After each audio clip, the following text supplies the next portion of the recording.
안녕하세요, 태린입니다. 오늘은 후방식자인데 16주차에서 20주차 운동 프로그램을 알려드리기 위해 7편을 준비했는데요. 보통 16주차부터는 기능적인 운동을 가볍게 시작할 수 있습니다. 단 수술 방법이나 개인의 상태에 따라 운동 수행 정도가 다를 수 있기 때문에 다음에서 보여지는 운동을 수행하지 못한다고 수술이 잘못되었거나 운동을 열심히 안 해서가 아닙니다. 정확한 상태는 무조건 주치의 선생님의 소견에 따라 진행하시는 것을 추천드립니다. 그럼 오늘 영상 시작하겠습니다.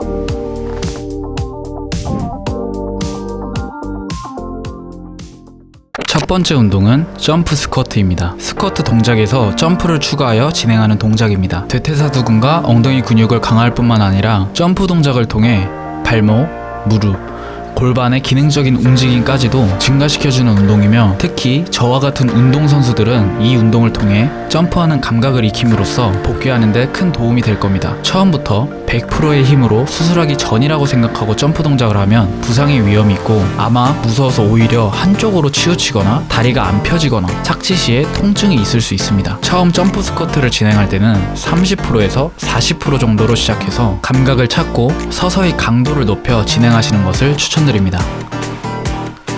두 번째 운동은 점프 스쿼트 3방향 틀기입니다. 첫 번째 운동에서 진행했던 점프 스쿼트와 동시에 방향을 전환하는 동작입니다. 점프 후 공중에서 방향을 전환하면서 골반, 엉덩이 근육의 기능적인 트레이닝을 진행할 수 있고, 착지 시에 발목, 무릎, 골반의 밸런스 기능을 향상시킬 수 있습니다. 이 운동을 진행하실 때는 점프 스쿼트 동작에서 점프 동작과 착지 시에 통증이 없고 무리 없이 운동이 가능했을 때 방향 틀기를 진행하시는 것을 추천드리고, 처음 방향 틀기를 진행할 때 방향을 틀고 착지 지점에서 절대 무릎이 바깥쪽이나 안쪽으로 들어가지 않게 집중하면서 운동을 진행하셔야 합니다. 점프 스쿼트는 무리 없이 됐는데 방향 틀기가 부담이 되시는 분들은 연속으로 바로바로 진행하기보다는 한 방향 전환 후에 준비 자세를 취하고 다시 반대 방향으로 진행하는 방식으로 운동해 주시면 되겠습니다.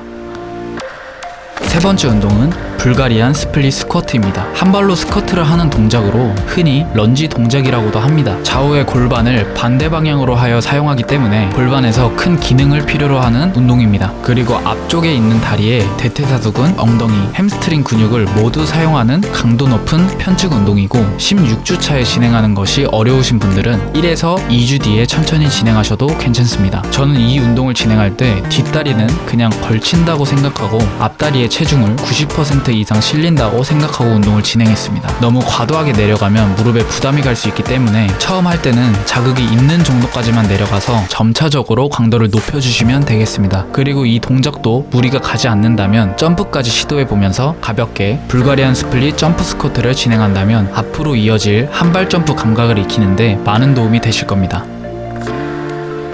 네 번째 운동은 한발 점프입니다. 앞서 근력 운동에서 점프를 하는 동작이 많이 있었는데, 이렇게 한발 점프를 하는 동작은 발목, 무릎, 골반의 고유 수용성 감각 기능을 발달시켜주는 역할을 합니다. 제자리에 그대로 서 있는 운동이 너무 쉽게 느껴진다면 이 운동을 진행하시는 것을 추천드리고, 운동선수의 경우는 복귀 전에 이 운동을 통해 점프 감각을 향상시키는 것을 추천드립니다. 저는 이 운동을 진행할 때 떴을 때는 무릎이 확실히 펴지고, 착지할 때는 확실히 완충작용을 하면서 착지하는 것을 거울을 보면서 집중적으로 운동했습니다. 한발 점프 동작 1단계가 쉬워졌다면 2단계 영상처럼 확실히 점프를 띄워주고 확실히 타이밍 맞게 착지할 수 있는 훈련을 해준다면 운동선수라면 복귀하는데 큰 도움이 되실 겁니다. 다섯 번째 운동은 사이드 스텝입니다. 운동선수들이나 운동이 취미이신 분들이 다시 운동에 복귀했을 때 앞뒤로만 움직일 수는 없겠죠.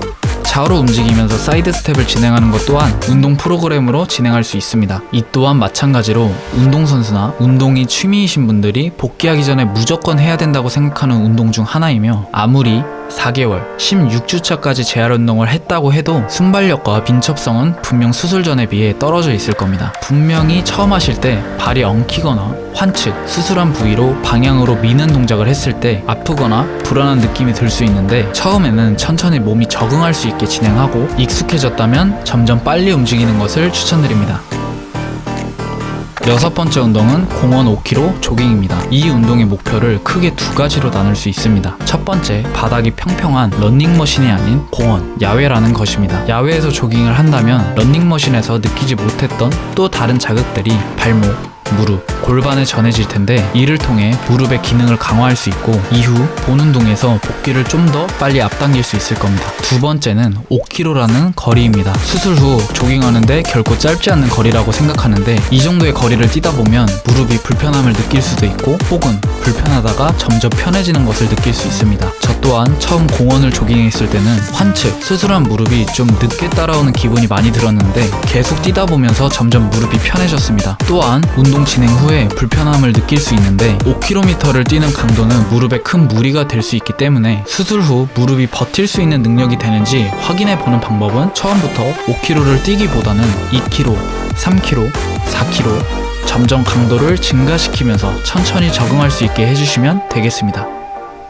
자, 이렇게 제가 주차별 준비했던 운동 프로그램이 마무리가 되었습니다. 저는 사실 4개월 16주차에 서전트 무릎 점프와 스키를 탔습니다. 이 말씀을 드리는 이유는 이렇게 회복이 빠른 편이었기 때문에 제가 어떻게 빨리 복귀했고 그 복귀했던 운동 프로그램을 많은 분들이 궁금해 하셨습니다. 그래서 제가 진행했던 주차별 운동 프로그램을 영상으로 제작하려고 했는데 제작 과정에서 혹시라도 무리하게 따라 하시다가 부상을 입으실까봐 8주차 운동부터는 어느 정도 시기에 맞게 영상을 제작해봤습니다. 그런데 이 주차별 운동 프로그램도 어떤 분들에겐 빠를 수 있고 어떤 분들에겐 느릴 수도 있습니다. 절대로 남의 속도를 따라가지 말고 본인의 상태에 맞게 운동을 진행하셨으면 좋겠습니다. 마지막으로 16주차 정도 되면 무릎이 많이 회복된 분들도 있을 텐데 가장 방심하기 좋고 가장 위험한 시기라고 생각합니다. 절대로 무릎이 어느 정도 회복되었다고 방심하지 말고 집중해서 운동하셨으면 좋겠습니다. 제가 오늘 준비한 영상은 여기까지입니다. 재활하시는 모든 분들 응원하겠습니다. 대박.